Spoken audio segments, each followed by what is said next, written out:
Hello friends, hello everyone. आज बायोमॉलिक्युल या चॅप्टरला आपण सुरुवात करू. बायोमॉलिक्युल लास्ट लेक्चरपर्यंत आपण काय बघितलं? Cell the unit of life हा आपला कंप्लीट टॉपिक झालेला आहे. आता बायोमॉलिक्युल हे एकाच युनिटमध्ये येते, आपण सिक्वेन्सने जाणार आहोत. तर बायोमॉलिक्युलमध्ये लेक्चर 1 मध्ये आपल्याला काय बघायचं आहे? दिस इज इंट्रोडक्टरी पार्ट, की बायोस्फिअर आहे, त्याच्यामध्ये वेगवेगळे लिव्हिंग ऑर्गॅनिझम्स आहेत. ठीक, मग या लिव्हिंग ऑर्गॅनिझम्सचे सर्वांचे कंपोजिशन हे केमिकल कंपोजिशन सारखे असतात का, हे आपण बघणार. ठीक आहे. सेकंडली, वेगवेगळे प्रायमरी आणि सेकंडरी मायक्रोमॉलिक्युल्स आणि मॅक्रोमॉलिक्युल्स यांची सुद्धा आपण याच्यामध्ये स्टडी करणार. मायक्रोमॉलिक्युल कशामध्ये सापडतात, मॅक्रोमॉलिक्युल कुठल्या फ्रॅक्शनमध्ये असतात, किंवा त्याचे एक्झाम्पल्स काय असतील. ठीक. नंतर प्रायमरी मेटाबोलाइट, सेकंडरी मेटाबोलाइट, त्यांच्यामध्ये डिफरन्शिएटिंग पॉइंट्स, या सगळ्या गोष्टी आणि विथ एक्झाम्पल्स, या सर्व गोष्टी आपण लेक्चर 1 मध्ये आता कव्हर करूयात. ठीक आहे. नॉर्मली बायोस्फिअर मध्ये, आजूबाजूच्या सराउंडिंग मध्ये, you will find living as well as non living objects. Particularly living organisms बद्दल जर तुम्हाला बोलायचं, त्याच्यामध्ये काय येणार? मायक्रोब्स पासून प्लांट्स, अॅनिमल्स, ह्युमन बिंग सगळेच लिव्हिंग ऑर्गॅनिझम मध्ये येतील. पण इतकं सारे डायव्हर्सिटी इथे प्रेझेंट आहे, तर त्या डायव्हर्सिफाईड लिव्हिंग ऑर्गॅनिझम्स मध्ये केमिकल कंपोजिशन सारखे असतात का, हे आपण फाइंड आउट करण्याचा ट्राय करू. आता ते फाइंड आउट जर करायचं असेल तर you will have to go for chemical analysis of living tissues. मग लिव्हिंग टिश्यूजचं अनालिसिस केल्यानंतर आणि अर्थ क्रस्टचं अनालिसिस केल्यानंतर, म्हणजे सॉइल, सिम्पली त्या सॉइलचं अनालिसिस करा आणि लिव्हिंग टिश्यूज, प्लांट घ्या किंवा लिव्हरची टिश्यू घ्या आपल्या ह्युमन बिईंगच्या. ठीक, यांचं अनालिसिस केल्यानंतर तुम्हाला असं सापडेल की almost all the chemical components of the cell are similar in earth crust as well as living body. ठीक आहे. फक्त डिफरन्सेस कुठे आहे ना? Abundance of particular elements. Particular element जे असतील, जसं की हायड्रोजन घ्या, कार्बन घ्या. हायड्रोजन आणि कार्बन यांचं कॉन्सन्ट्रेशन किंवा त्याचं अबंडन्स, त्यांची भरपूर क्वांटिटी असणे, हे तुम्हाला ह्युमन बॉडीच्या टिश्यूमध्ये अनालिसिस केल्यानंतर सापडणार in comparison to earth crust. ठीक आहे. ते वेगवेगळे कॉन्सन्ट्रेशन एलिमेंटचे काय आहेत ते सुद्धा आपल्या एनसीईआरटीच्या टेबलमध्ये आहेत. तो टेबल आपण आता इथे बघू आणि आपल्या लेक्चरला सुरुवात करू. ठीक. तर हायड्रोजन, ऑलरेडी आपण काय सांगितलंय की हायड्रोजन जो आहे, तर हायड्रोजनचा अबंडन्स इथे काय दिलंय तुम्हाला? हा एक कॉलम दिलाय. इथे अर्थ क्रस्ट, त्याच्यामधले असणारं different concentration of different element. इकडे काय? ह्युमन बॉडी, आणि त्यांच्या टिश्यूमध्ये अनालिसिस केल्यानंतर एलिमेंट्स किती कॉन्सन्ट्रेशन मध्ये सापडतात ते आपण बघू. आता 0.14 कॉन्सन्ट्रेशन, ऑलरेडी आपण काय सांगितलं? कार्बन आणि हायड्रोजन यांचं कॉन्सन्ट्रेशन अर्थ क्रस्ट पेक्षा ह्युमन बॉडीमध्ये जास्त आहे.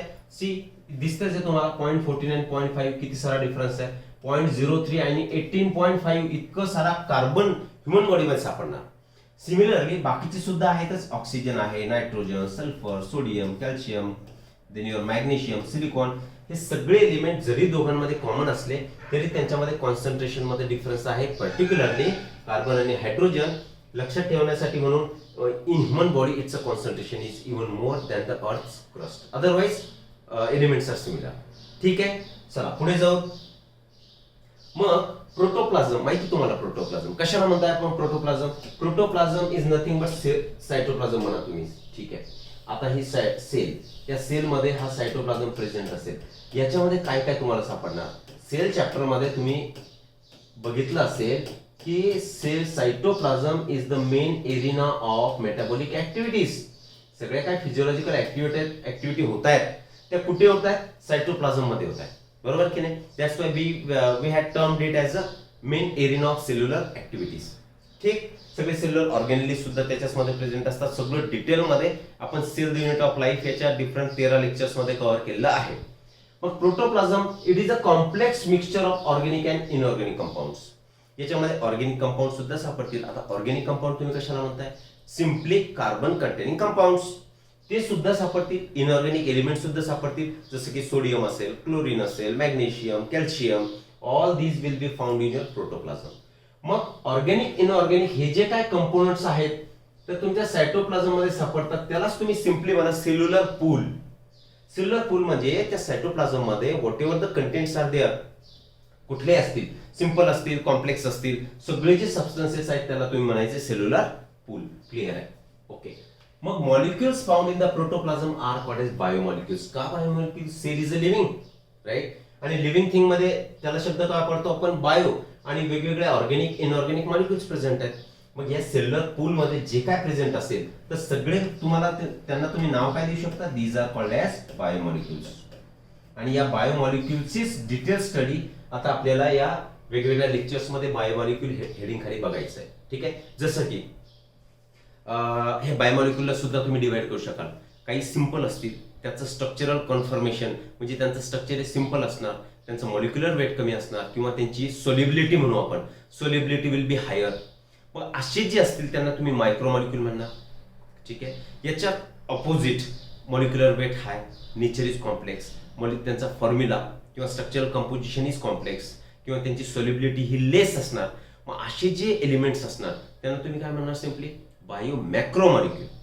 कारण त्यांची macro means big size, micro means small size. ठीक आहे. मग cellular pool contains water inorganic and organic compounds. Water तर ऑब्व्हियसली असणार because that is a fluid in nature. तर मायक्रोमॉलिक्यूल कसे असतात, तर मायक्रोमॉलिक्यूल म्हणजे ज्यांचा बोललो आपण अगोदरच लो मॉलिक्युलर वेट असणार. ठीक. सिंपल मॉलिक्युलर कन्फर्मेशन असणार म्हणजे फॉर्म्युला त्यांचा सिंपल असेल, स्ट्रक्चर सिंपल असेल आणि त्यांची सोल्युबिलिटी विल बी हायर म्हणजे ते फ्रीली सोल्युबल असतील. ठीक. आणि त्यांच्यामध्ये कोण कोण येणार, तर मिनरल्स असतील, water, amino acid, simple sugar and nucleotides. हे सगळे सिंपल फॉर्म मध्ये जे प्रेझेंट असतात with simple molecular conformation, higher solubility in water किंवा whatever the substances and molecular weight त्यांचं कमी असेल त्यांना तुम्ही म्हणणार मायक्रोमॉलिक्युल्स. मग एक्झाम्पल बोललो आपण sugar, simple sugar. Simple sugar मध्ये कोण असेल, फॉर एक्झाम्पल ग्लुकोज घ्या.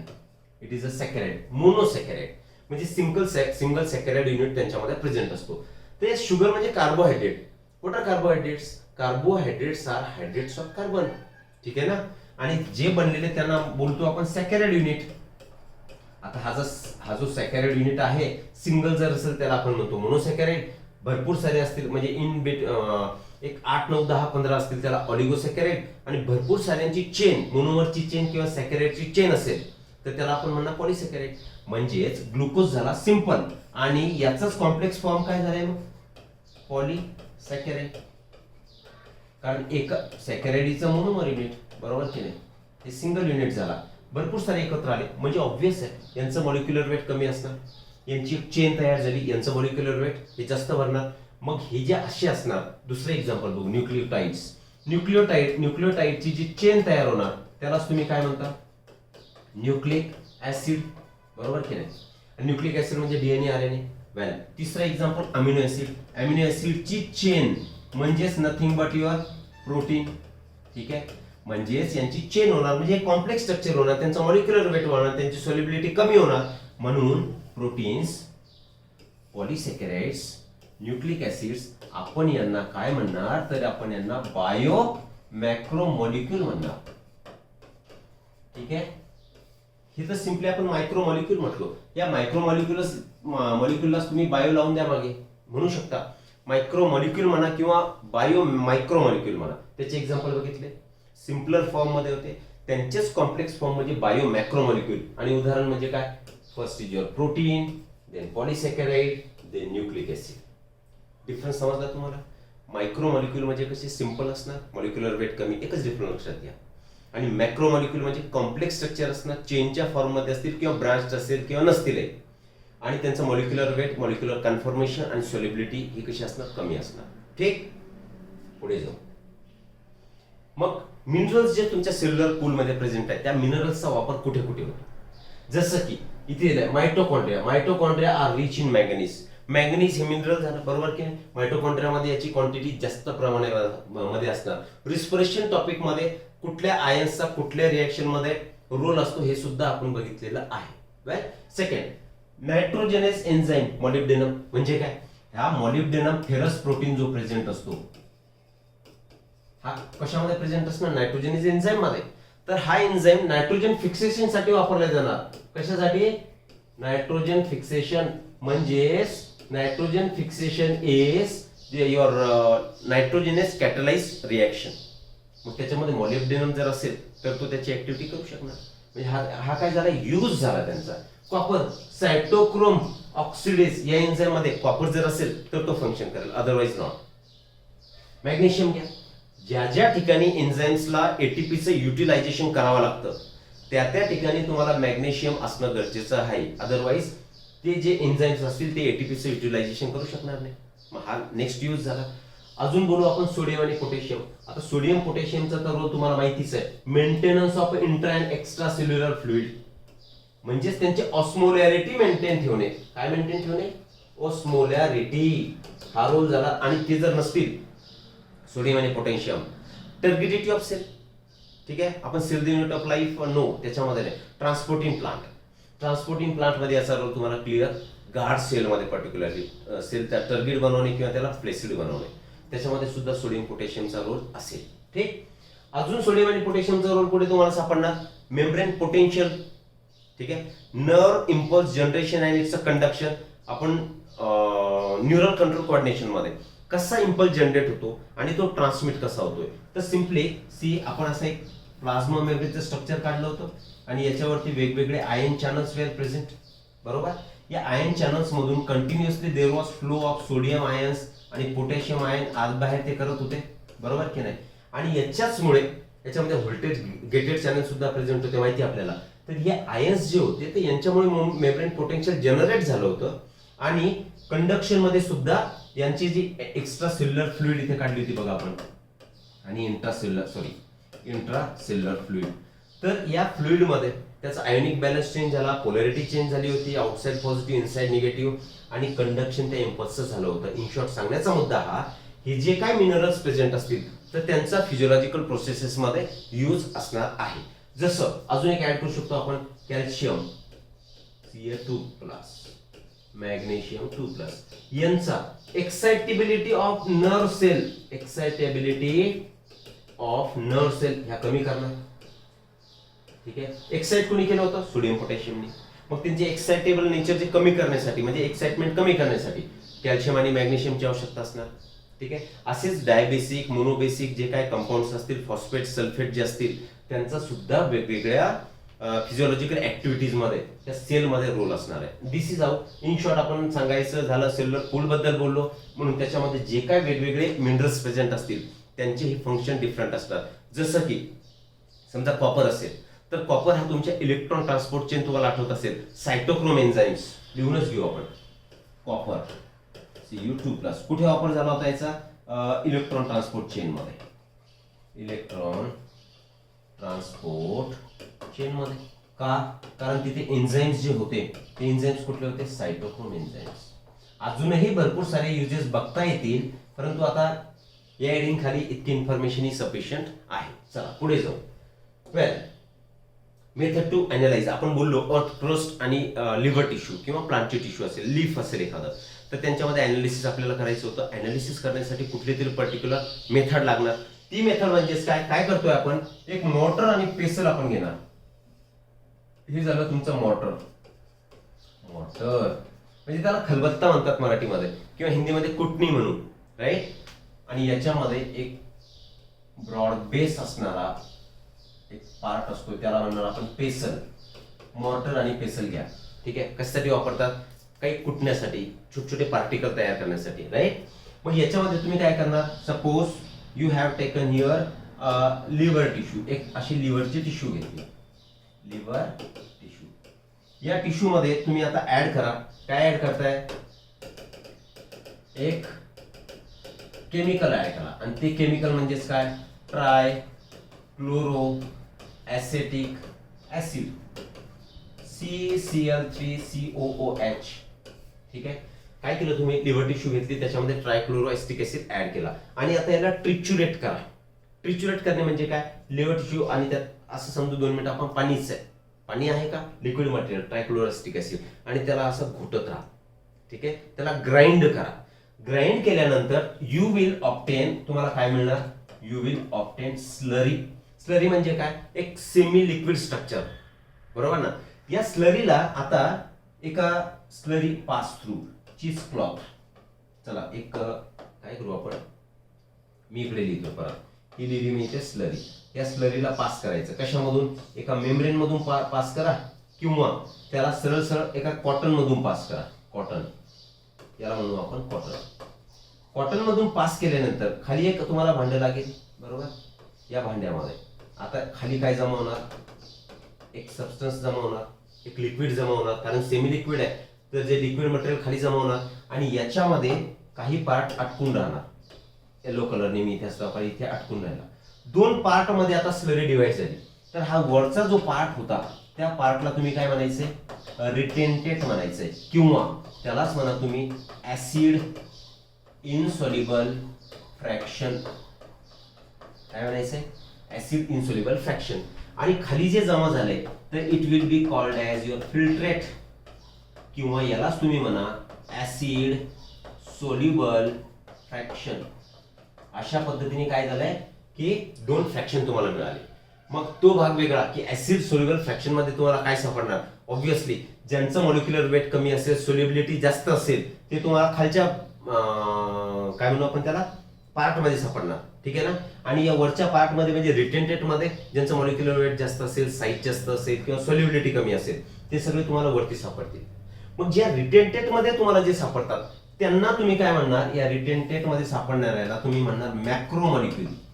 काय म्हणायचं, मॅक्रो मॉलिक्यूल. आणि याच्यामध्ये तुम्हाला फिल्ट्रेट मध्ये जे सापडतंय त्याला तुम्ही म्हणणार मायक्रो मॉलिक्यूल.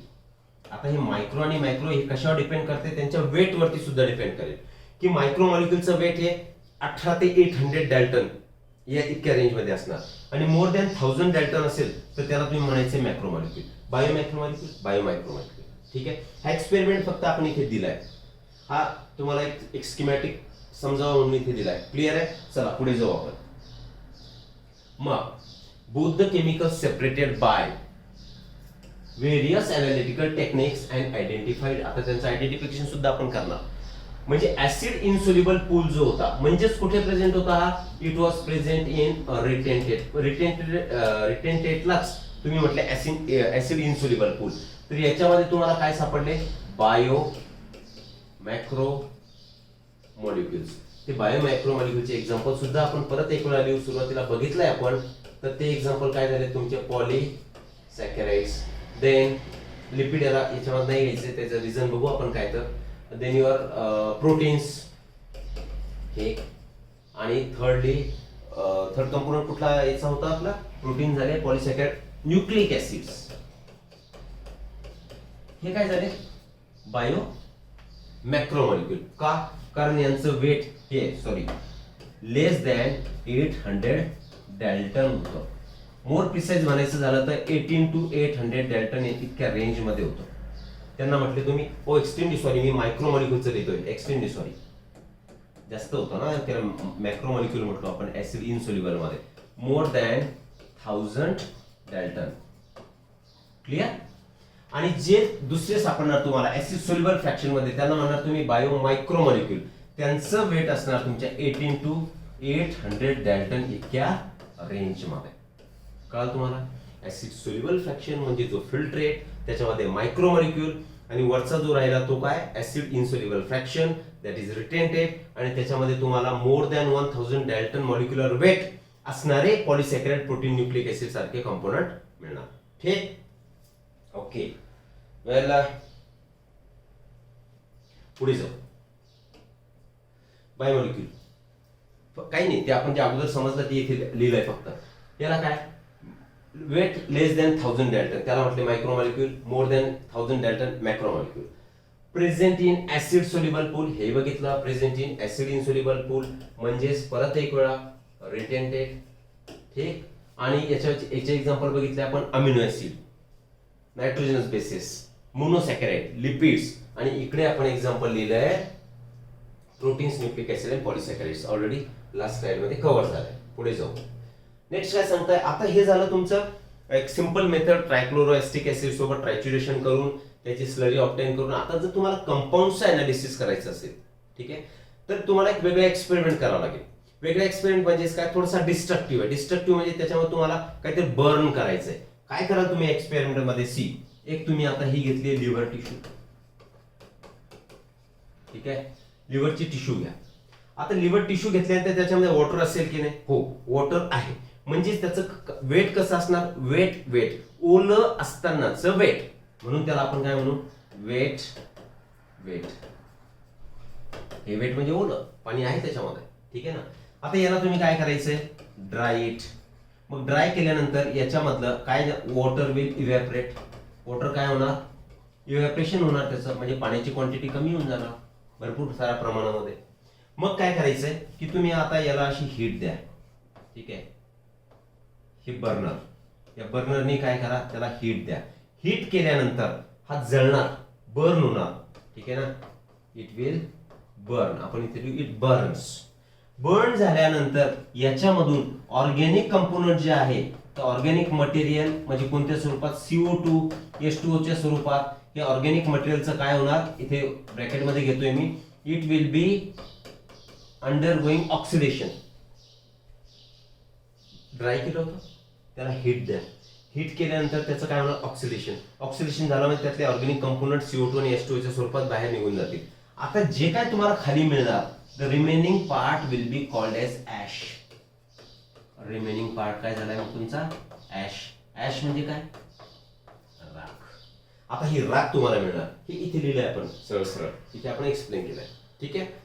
तर ही ऍश मिळाली. आता ऍशचं अनालिसिस केल्यानंतर तुम्हाला त्याच्यामध्ये एलिमेंट्स मिळतील. ऑर्गॅनिकही कंपोनंट मिळणार, इनऑर्गॅनिकही मिळणार, कंपाऊंड सुद्धा मिळणार, जसं की सल्फेट, फॉस्फेट असतील. ऑर्गॅनिक कंपाऊंड्स मध्ये कार्बन कंटेनिंग कंपाऊंड तुम्हाला मिळतील. आणि एलिमेंटल अनालिसिस नंतर जसं की कॅल्शियम, सोडियम, क्लोरीन, मॅग्नेशियम असे वेगवेगळे आयन्स तुम्हाला त्याच्यामध्ये मिळणार. I mean in short elements तुम्हाला मिळणार. आणि कंपाऊंड सुद्धा सल्फेट, फॉस्फेटच्या स्वरूपात मिळतील. पुढे जाऊ.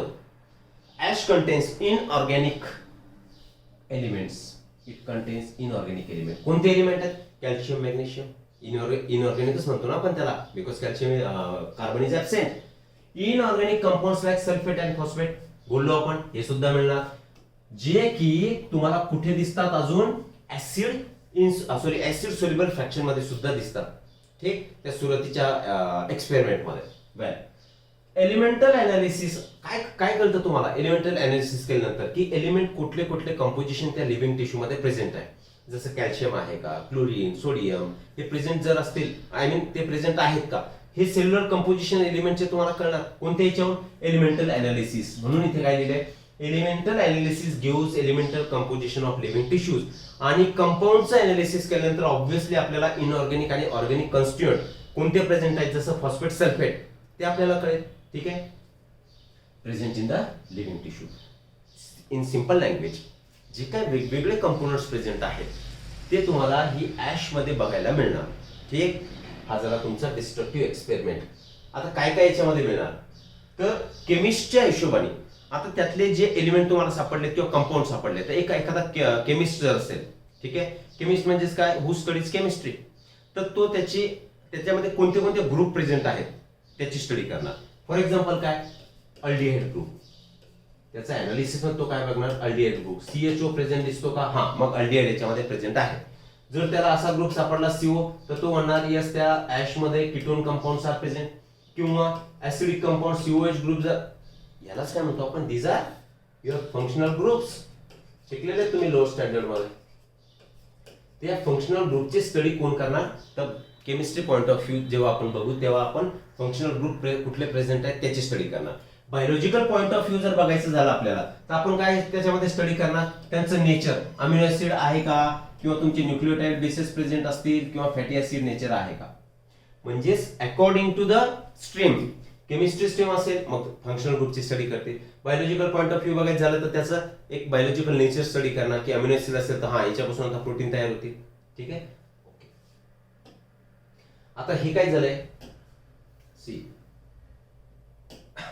हे वेगवेगळे कंपोनंट, आणि आता हे फॉर्म्युला हे तुम्हाला सिंबल तर माहिती आहे, sodium, Na, potassium, calcium, magnesium, water, आणि हे वेगवेगळे कंपाऊंड सुद्धा तुम्हाला मिळतील. काय कंपाऊंड्स आहेत, NaCl, sodium chloride, calcium carbonate मिळणार, फॉस्फेट्स मिळतील, किंवा सल्फेट सुद्धा मिळतील. हे तुमच्या NCERT मधलेच टेबल आपण इथे घेतलेला आहे.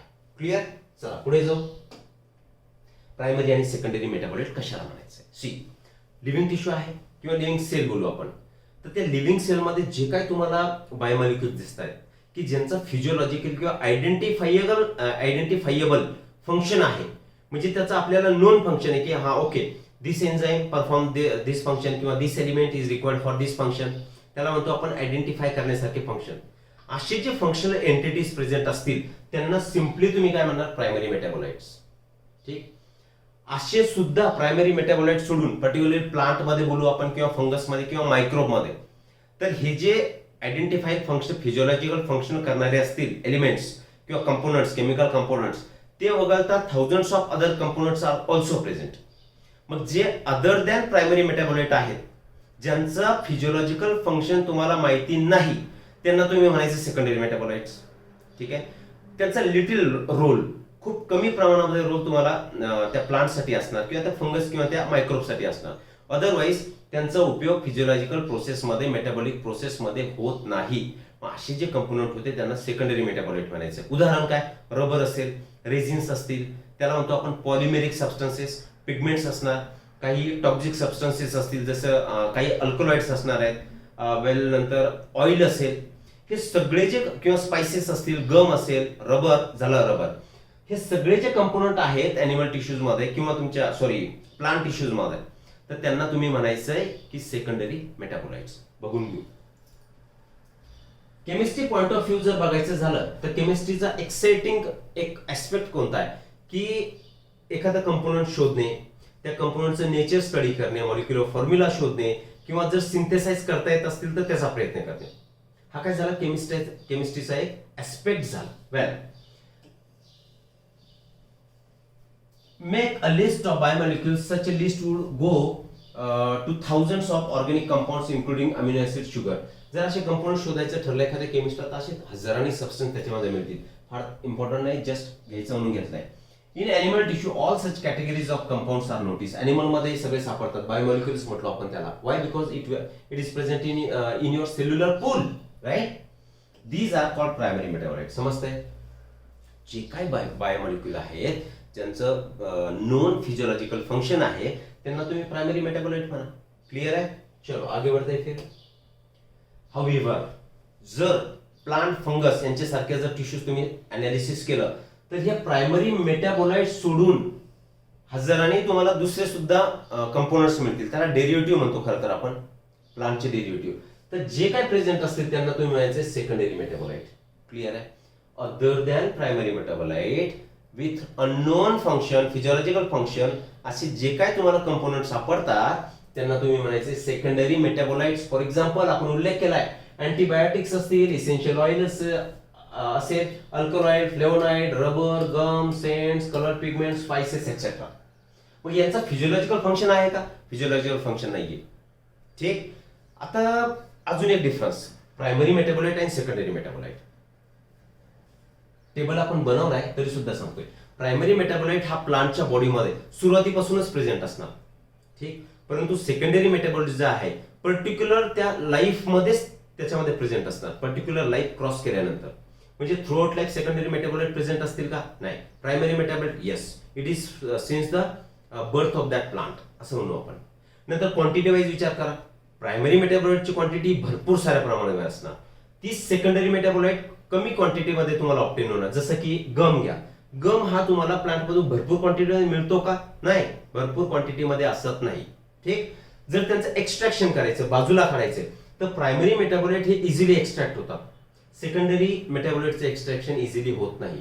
वेल, प्रायमरी मेटाबोलाइट जे आहेत हे प्लांटमध्ये, सगळ्या प्लांटमध्ये प्रेझेंट असतात का? हो. Primary metabolites are present in all plant kingdom. सगळ्या प्लांट किंगडम मध्ये प्रेझेंट आहेत.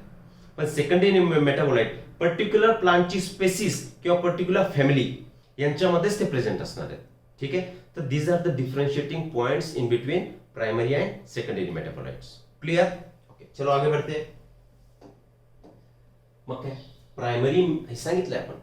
Primary metabolites have identifiable functions and play role in normal physiological processes. झालंय? क्लियर आहे? Secondary metabolites are useful to human welfare. ते सगळे माणसाच्या कामाचे आहेत, आपल्या कामाचे आहेत.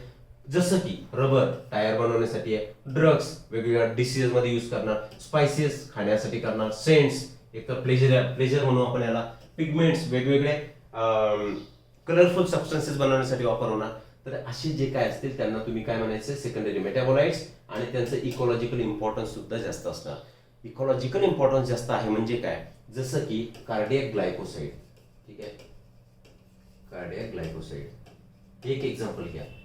ज्या प्लांट मध्ये प्रेझेंट असतील त्याला ग्रेझिंग एनिमल्स हे काय करणार नाही? खाणार नाही. म्हणजेच त्यांचं काय होणार? प्रोटेक्शन होणार. म्हणजे इकोसिस्टम रोल सुद्धा हे सेकंडरी मेटाबोलाइट्स हे प्ले करतात. क्लियर? चलो आगे बढ़ते फिर. राईट, हे डिफरन्शिएटिंग पॉईंट ऑलरेडी मी तुम्हाला सांगितलंय, तरी सुद्धा एक वेळा परत बघून घ्या. हे आपण याच्यावरती का टाकतोय, कारण याला नोट्स म्हणून तुम्हाला वापर करता येईल. ठीक आहे ना? Required for basic metabolic process सांगण्याची गरज नाहीये. These are the derivative of primary metabolites. Primary metabolite पासून डेरिव्हेटिव्ह म्हणजे काय, त्या पर्टिक्युलर सबस्टन्स पासून जो काय म्हणू आपण बाय प्रोडक्ट बाहेर पडतो त्याला डेरिव्हेटिव्ह म्हणतात नॉर्मली. ठीक, in generous quantity, small quantity, भरपूर साऱ्या क्वांटिटी मध्ये मिळतात, हे खूप कमी क्वांटिटी मध्ये, आणि त्यांचं इझिली एक्स्ट्रॅक्ट म्हटलो आपण, आणि extraction is difficult. Secondary metabolite through plant kingdom ते सापडतात. हे आपण सांगितलं पर्टिक्युलर फॅमिली किंवा स्पेसिस मध्येच तुम्हाला सापडतात. झालंय. Part of basic molecular structure of cell, जसं की कॅल्शियम. तर कॅल्शियम काय, it is a structural part of your leaf lamina. Leaf lamina असतो, लीफ ब्लेड, त्याच्यावरती कॅल्शियम असेल तर स्ट्रक्चर त्याचं मेंटेन राहणार. म्हणजे पर्टिक्युलर मॉलिक्युलर स्ट्रक्चरचे हे पार्ट असणार आहेत, आणि this is not a particular part of molecular structure. Right. Highly useful to plants, physiological processes होणारच नाही जर नसतील तर. लिमिटेड रोल इन प्लांट, याचा रोल माहित पण नाही फार तर. Present since start of plant life, सांगितलं आपण सुरुवातीपासूनच प्रेझेंट असतात. हे at particular stage of development हे प्रेझेंट असतात. क्लिअर आहे? आता आपण याचे एक्झाम्पल्स बघू, काय काय एक्झाम्पल्स आहेत. तर these are the examples of secondary metabolites. NCERT मधला स्टेबल आहे, हे सुद्धा तुम्हाला लक्षात ठेवणं गरजेचं आहे. नीट पॉइंट ऑफ व्ह्यू नॉर्मली विचारू शकते की जे टॉक्झिन्स आहेत तर सांगा कुठले, तर अर्बिन आणि रिसिन आहे. वेल, अल्कलॉइड्स, त्याच्यामध्ये काय, मॉर्फिन आणि कोडिन. आता याचा आपल्याला वापर होतो की नाही? होतो. काय, मॉर्फिन हा सिडेटिव्ह म्हणून वापरला जातो, म्हणजे गुंगी आणणारा, किंवा पोस्ट ऑपरेटिव्ह केसेसमध्ये, पोस्ट सर्जरी केसेसमध्ये याचा वापर होतो. कोडिन हा सुद्धा हॅबिट फॉर्मिंग ड्रग आहे. पिगमेंटमध्ये कॅरोटिनॉइड्स, अँथोसायनिन्स हे पुढे याचा सुद्धा वापर होतो आपल्याला. टर्पिनॉइड्स मध्ये मोनोटर्पिन, डायटर्पिन, जस्ट एक्झाम्पल बघायचे. वेल, इसेन्शियल ऑइल मध्ये लेमन ग्रास ऑइल. ठीक. टॉक्झिन्स असते तर अर्बिन, रिसिन, लेक्टिन्स, कॉन्केना, व्हॅलिन ए. ड्रग्ज मध्ये व्हिनक्रिस्टिन, व्हिनब्लास्टिन, कुर्कुमिन. आता जे व्हिनब्लास्टिन किंवा व्हिनक्रिस्टिन असेल ते याचा रोल कशामध्ये, as a anti cancer drug. आणि curcumin, it is obtain from curcuma longa, name of plant. Right. Polymeric substances मध्ये माहिती आहे रबर, गम, सेल्युलोज, यांचा सुद्धा ह्युमन वेलफेअर मध्ये वापर होतो. So this is how we have sort the informations about your primary metabolites and secondary metabolites. Next chapter मध्ये आता आपण कार्बोहायड्रेट्स पासून सुरुवात करूयात. सेकंड लेक्चर मध्ये complete carbohydrate, that is monosaccharide, oligosaccharides म्हणजे ट्राय काय जे असतील ते ऑलिगोसेकराइड्स, आणि त्याच्यानंतर पॉलिसेकराइड्स. डिटेल त्यांचं क्लासिफिकेशन, त्यांचे एक्झाम्पल्स, त्यांच्यामध्ये एपिमर्स काय, आयसोमर्स काय, किंवा डेक्स्ट्रो रोटेटरी, लिव्हो रोटेटरी, हे ऍडिशनल पॉईंट आपण त्याच्यामध्ये बघणार. ठीक आहे ना? किंवा पायरानोज रिंग, फिरानोज रिंग ह्या कशा तयार होतात, म्हणजे ओपन रिंग कुठले, क्लोज रिंग स्ट्रक्चर कुठले असतील. ठीक. वेगवेगळ्या प्रकारच्या कार्बोहायड्रेटची स्टडी आपण आता नेक्स्ट लेक्चरमध्ये करू. तोपर्यंत विश्रांती. Thank you very much.